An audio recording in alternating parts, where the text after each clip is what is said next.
Saudara-saudari terkasih, pada kesempatan ini kita akan membahas tentang figur Santo Petrus Rasul. Namanya adalah Simon. Dia lahir di kampung Betsaida, sebuah kampung di tepi danau Genesaret di Galilea. Dia dipanggil mengikuti Yesus dan menjadi ketua dari 12 Rasul Yesus, dan akhirnya dia pun menjadi pemimpin gereja yang didirikan oleh Yesus sendiri. Dia bernama Simon, anak Yunus atau anak Yohanes, yang kemudian dipanggil oleh Yesus dari penjala ikan menjadi penjala manusia. Artinya dia dipanggil bersama murid-murid yang lain menjadi pewarta kabar sukacita Yesus Kristus, sehingga semakin banyak orang yang diselamatkan. Dia bersama saudaranya Andreas dipanggil sebagai murid-murid yang pertama di tepi danau Galilea, juga bersama dua murid yang lain, yaitu Yakobus dan Yohanes bersaudara. Perjalanan hidup Rasul Petrus itu diwarnai dengan pengalaman jatuh bangun. Dia meninggalkan Yesus, dia mengikuti Yesus dengan meninggalkan segala sesuatu, dan secara total dia mengikuti Dia. Dia bahkan bersedia memberikan nyawanya untuk Yesus. Tetapi ketika tiba masa pencobaan, dia pun jatuh dan menyangkal Yesus bahkan sampai 3 kali ketika Yesus ditangkap dan dia ditanyai oleh seorang hamba perempuan di halaman pengadilan Yesus, dan dia menyangkal. Tetapi penyangkalan itu kemudian dipulihkan ketika Yesus bangkit dan meminta Petrus bersama murid-murid yang lain untuk berjumpa dengan Dia kembali di Galilea, sehingga kita mendengar bagaimana Yesus 3 kali bertanya pada Petrus, "Simon anak Yohanes, apakah engkau mencintai aku lebih dari segala sesuatu?" 3 kali Petrus ditanya, dan 3 kali dia memberikan jawaban secara positif dan mengatakan, "Aku mencintaimu Tuhan lebih dari segala sesuatu."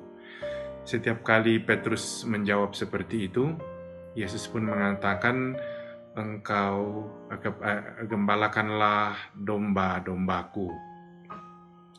Itu menunjukkan 3 kali Petrus tidak setia, tetapi 3 kali juga Yesus mengampuninya, dan bahkan dia memberikan amanat luhur menjadi gembala domba-dombanya.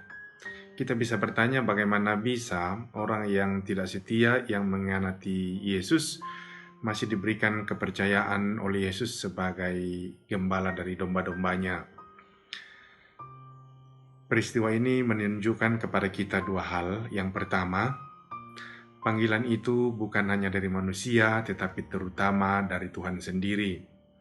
Manusia bisa gagal, manusia bisa tidak setia, tetapi cinta yang ilahi itu tidak pernah bisa digagalkan oleh ketidaksetiaan manusia. Oleh karena itu 3 kali Petrus menyangkal Yesus, 3 kali juga Yesus memaafkan dia, bahkan memberikan tugas, "Gembalakanlah domba-dombaku." Poin yang kedua yang kita renungkan dari peristiwa ini adalah Yesus tahu bahwa Petrus itu orang yang tulus, orang yang mengikuti Dia dengan sepenuh hati, tetapi dia juga punya sisi kelemahan. Dalam masa pencobaan dia pun gagal, tetapi kemudian dia sadar dan dia bangkit kembali. Dia menyesali semua kekurangannya itu dan kembali mengikuti Yesus. Dan Yesus sadar bahwa Petrus sudah melewati masa-masa sulit di mana imannya diuji.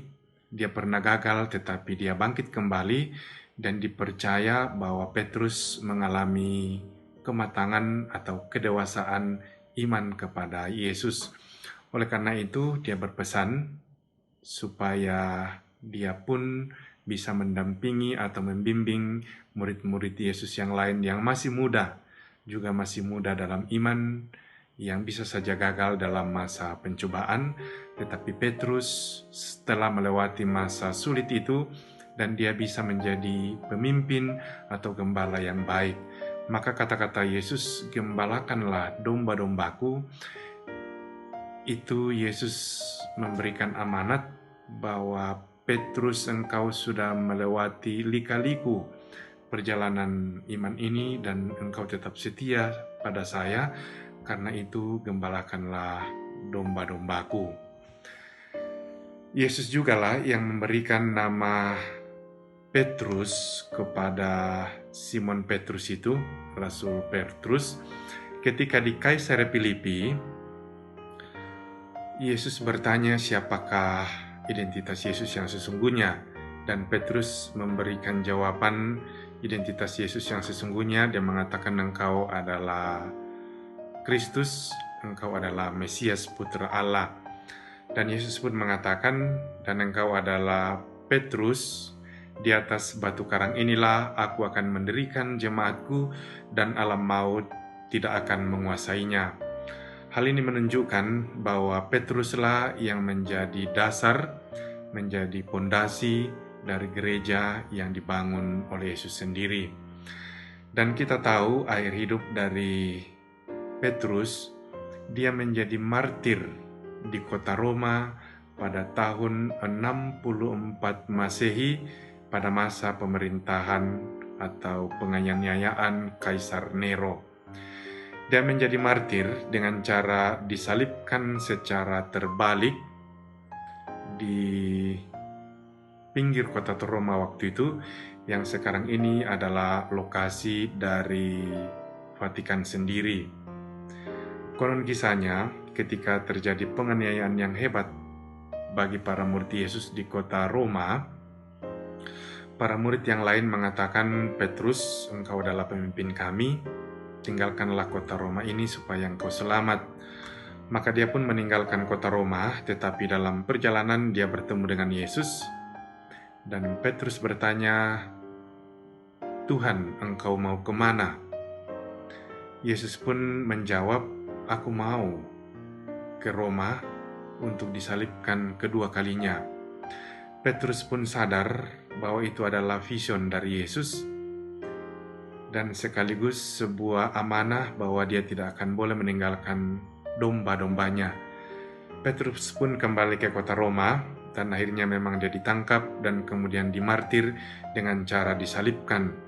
Tetapi dia meminta bahwa dia tidak layak untuk disalibkan seperti gurunya Yesus, karena itu dia disalibkan secara terbalik. Dia pun menjadi martir dengan cara disalibkan secara terbalik, dan tempat dia menjadi martir adalah lokasi di mana sekarang Basilika Santo Petrus Vatikan berdiri. Sekarang kalau kita masuk ke Vatikan, kita akan menjumpai sebuah altar yang sangat indah, yaitu altar Bernini, dan di bawah altar itu kita akan menemukan makam Santo Petrus Rasul.